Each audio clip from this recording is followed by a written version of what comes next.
Hello, my name is Claire Witt, and today I will be discussing the high school dress code. Okay, raise your hand if the high school that you attended or currently attend has a dress code. Okay, now raise your hand if you or someone you know has ever been dress coded. Well, according to the Paulding County Policy and Procedure Handbook, quote, the Paulding County School Board and Administration acknowledge that good grooming and personal attire positively affect student achievement and conduct while helping prepare all students for later success in the world of work.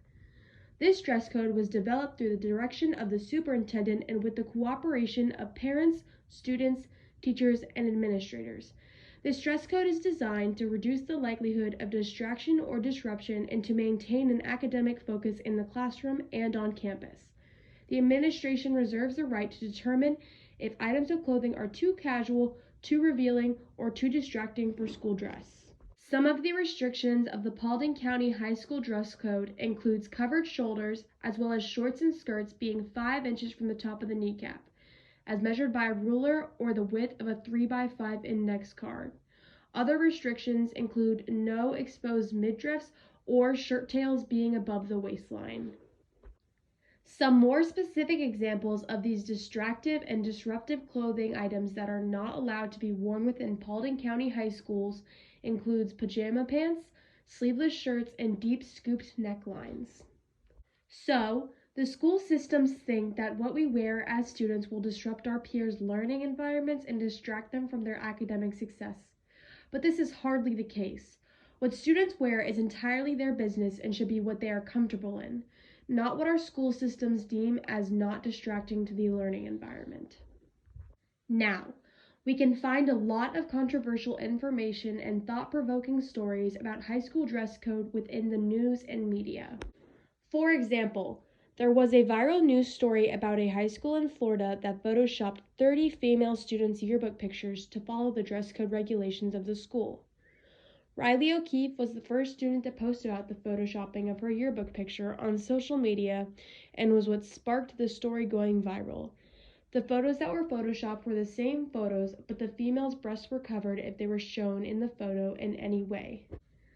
This quote came from a mother of one of the students within the Florida high school.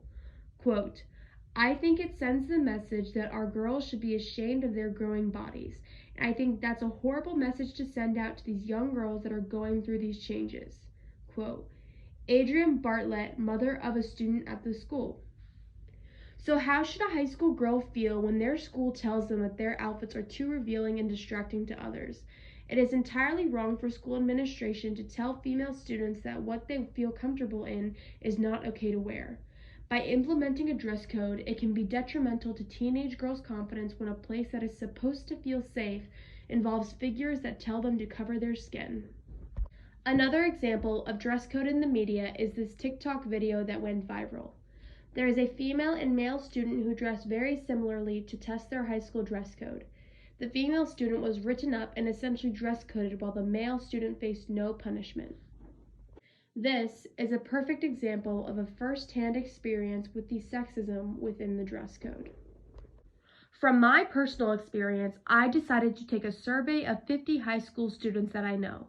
I sent an anonymous reply form to these 50 students who are from 5 different states: Georgia, Ohio, Indiana, Florida, and Michigan.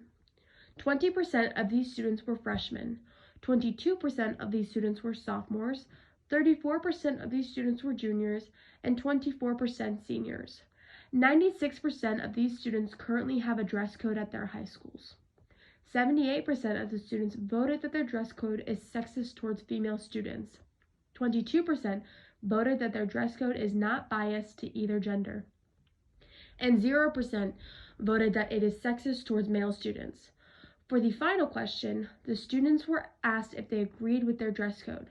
Only 10% of the students voted yes, 40% voted no, and 50% voted partially.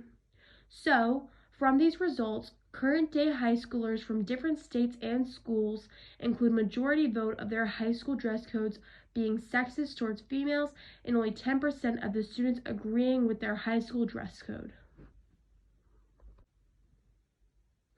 From this survey, the anonymous high schoolers gave a brief explanation about their key issues with the high school dress code.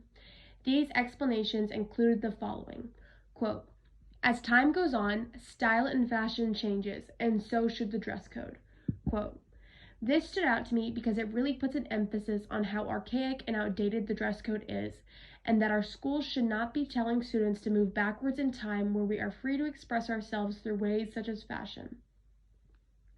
Another explanation said, quote, "Dress codes specifically target clothes typically worn by females."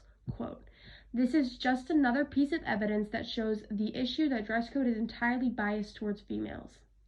The third explanation says, quote, "It is distracting to others is an unacceptable reason to punish people." Quote, "This student sees dress code as a punishment, which is a popular opinion of my research." They also included the fact that being a distraction to our peers is unacceptable. This is true in many ways. Dress coding is more disruptive to our learning environment than a student wearing a tank top or shorts that are more than 5 inches from the top of their knee. Overall, the high school dress code needs to be removed from our school systems. It is outdated and unnecessary. It also contradicts itself. Not only that, but it is detrimental to our students' confidence, particularly our females. Thank you for listening. Are there any questions or comments?